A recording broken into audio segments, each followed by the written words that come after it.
Hello and thanks for joining us. You're watching our mid-morning edition of Arirang News on this Tuesday, March 17th. Coming live from Seoul, I'm Shin Se-min. Before we dive right in, these are the stories topping the hour. Another Black Monday on Wall Street, despite unprecedented steps the previous day by the Federal Reserve. The Dow saw a percentage drop beaten only by the 1987 crash. Shares in South Korea start over 4% lower at the open of trading. Will it or will it not? The IOC is set for a crisis meeting over the coronavirus outbreak and its impact on the 2020 Tokyo Olympics. We hear from an expert on the economic impact should the games be postponed or canceled. Plus, is the coronavirus outbreak going to again push back the school year in South Korea for students from kindergarten through high school?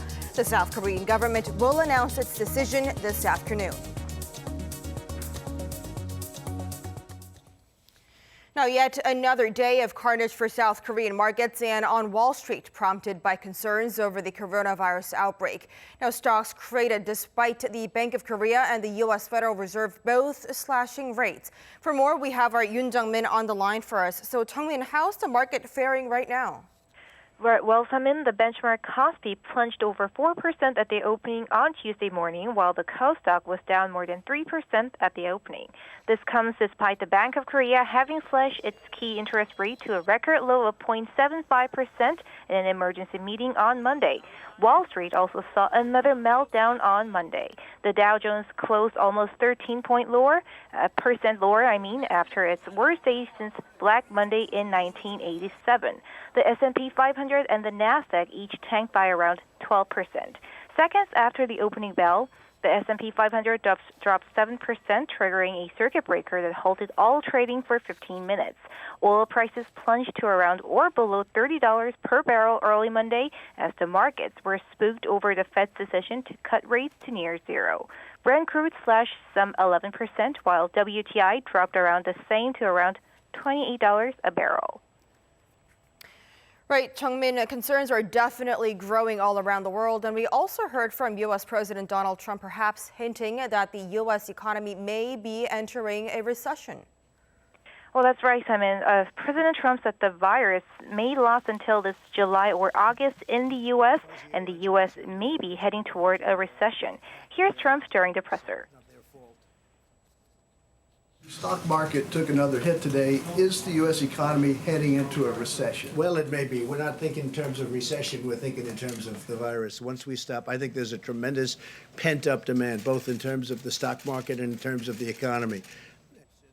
Trump's comment on the COVID-19 pandemic seemed to rattle investors just before the closing bell. That's all I have for now. Semin. Our economics correspondent Yoon Jung-min with those updates. Thank you. Now, while quarantining and special distancing is the right prescription to combat the public health impact of COVID-19, the International Monetary Fund says the exact opposite is needed when it comes to securing the global economy. It called for constant contact and close coordination as it unveiled policy recommendations for governments around the world. Our Kim Hyo-sun with the details.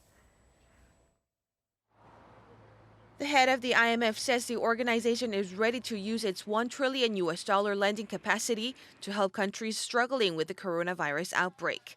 In a statement Monday, IMF Managing Director Kristalina Georgieva also introduced policy recommendations that can ensure the economic pain inflicted by the virus is relatively short-lived. She highlighted the need for additional fiscal stimulus, including government efforts to expand paid sick leave and targeted tax relief.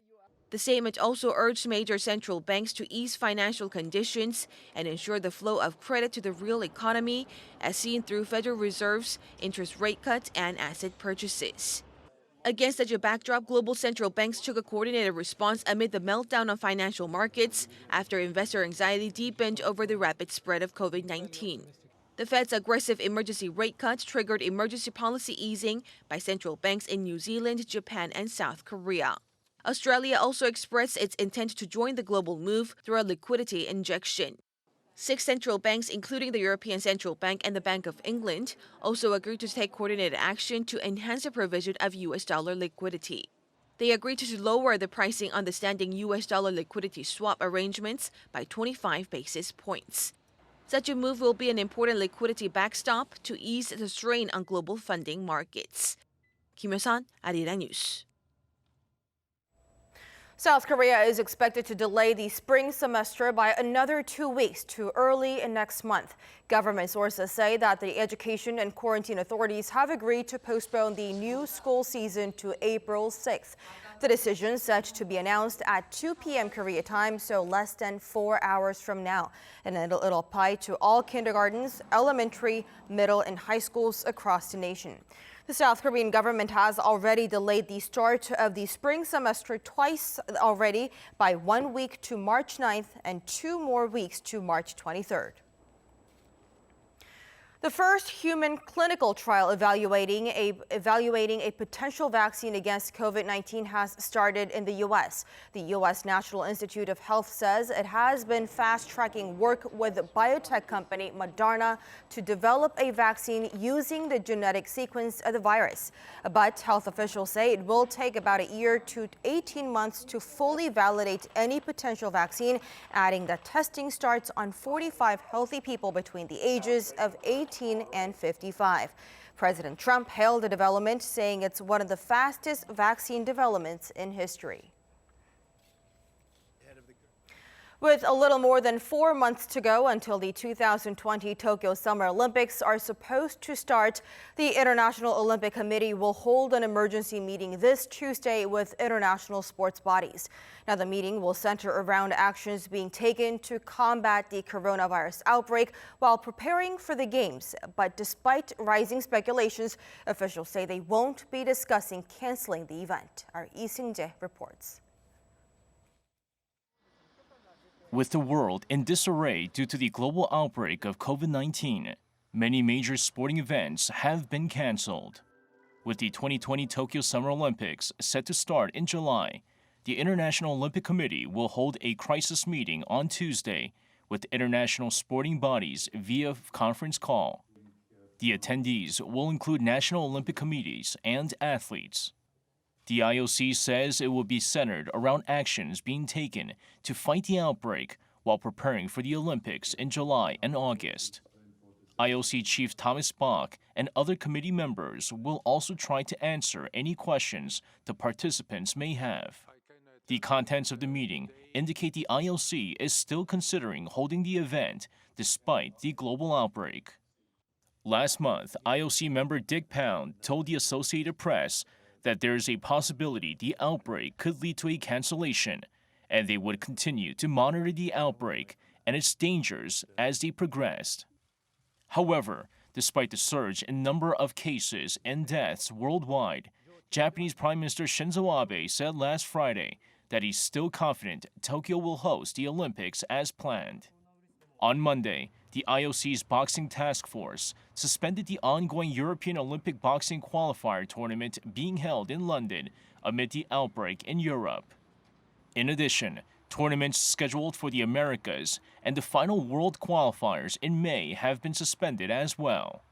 The IOC says it needs a 2 or 3 month window for a potential cancellation of the Olympics, meaning any decision would need to be made by May at the latest. In the event of a cancellation, there's an emergency insurance fund of $1 billion for organizations that require revenue from the Olympics to survive. Lee Seung-jae, Arirang News. The fate of the Tokyo 2020 Olympics is in limbo, and not a lot has been revealed about that unscheduled IOC Executive Board meeting this evening. But some reports from Japan suggest that the IOC has already informed Prime Minister Shinzo Abe that the Olympics will not happen this summer, and that the administration there is just putting off the announcement. Japanese officials, including PM Abe, are adamant that the Olympics will proceed as planned. For more on the general sentiment from Japan on the hosting of the Olympics and how much the cost would be should there be any changes to the game, we're now joined by Professor Sayuri Shirai from Tokyo. She is a professor of economics at Keio University and a former Bank of Japan board member. Professor Shirai, thanks for joining us on the line. Thank you.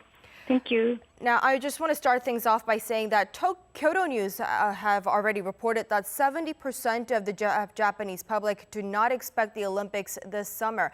And as someone who lives in that host city, give us a sense of what the general sentiment is like there. Yes, so since some people already mentioned that postponement is a feasible option, and then Mr. Trump also suggested that, I think public is gradually started to accept that postponement is the option. So, but still, a lot of people are wondering what will happen to athletes. So it's a very mixed feeling in Japan.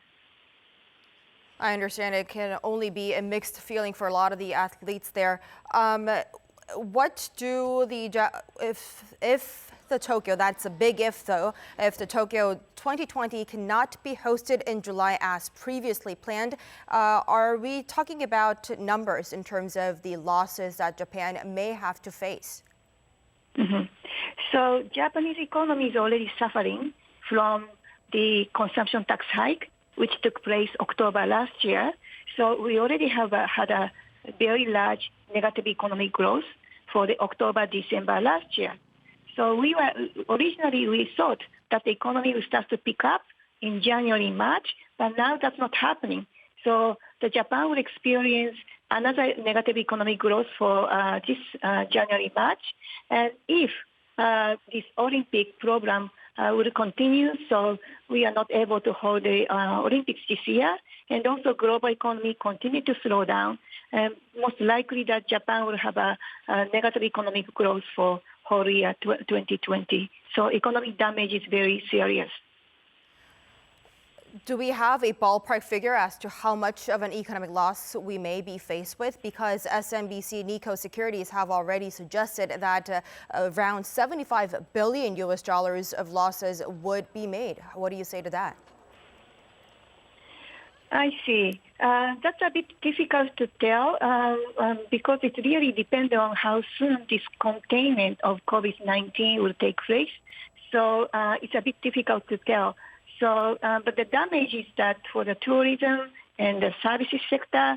So last year, Japanese economy was more or less offset by this, quite active service sector activity and tourism activities, and now manufacturing and servicing sectors all are doing very poorly. So it's very difficult to give the estimate, but I think it all depends on what will happen to Olympics and global economies.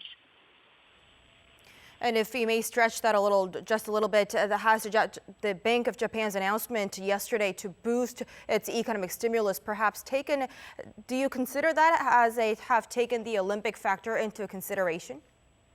I see. Mr. Kuroda, Governor Kuroda tries to avoid saying that they are considering Olympic impact. At this moment, they are emphasizing that this monetary easing measures was taken because of this COVID-19 outbreak and its spread impact. But they are providing a lot of support until end of September. But the Bank of Japan said even though this whole COVID-19 can be contained in a relatively short period, but companies may continue to get a lot of pressures and funding cost pressures. So Bank of Japan wants to make sure that they can provide support for that. So by saying that, he's not really focusing about whether the Olympic game will be canceled or postponed. So it's very sensitive. So they are trying to avoid that kind of admitting that kind of issues. Okay, Professor Shirai from Tokyo, thanks so much for your insight today. Thank you.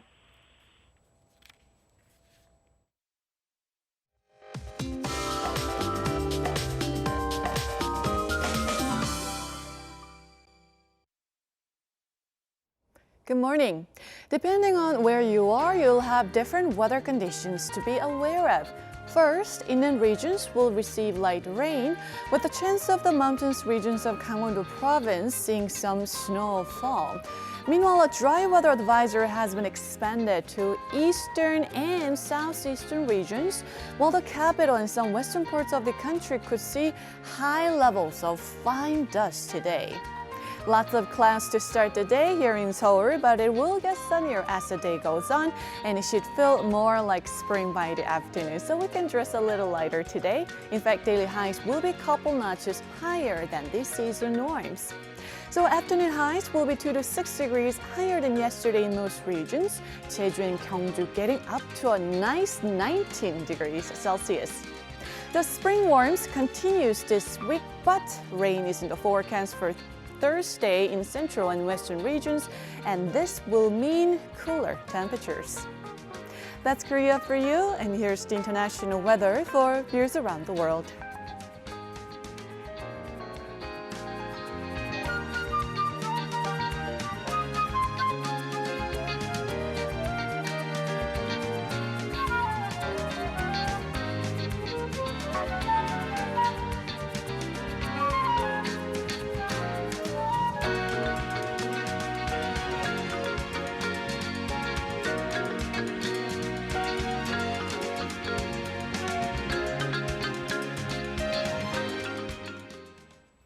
That's our time at this hour on Arirang News. As always, thanks for watching and goodbye.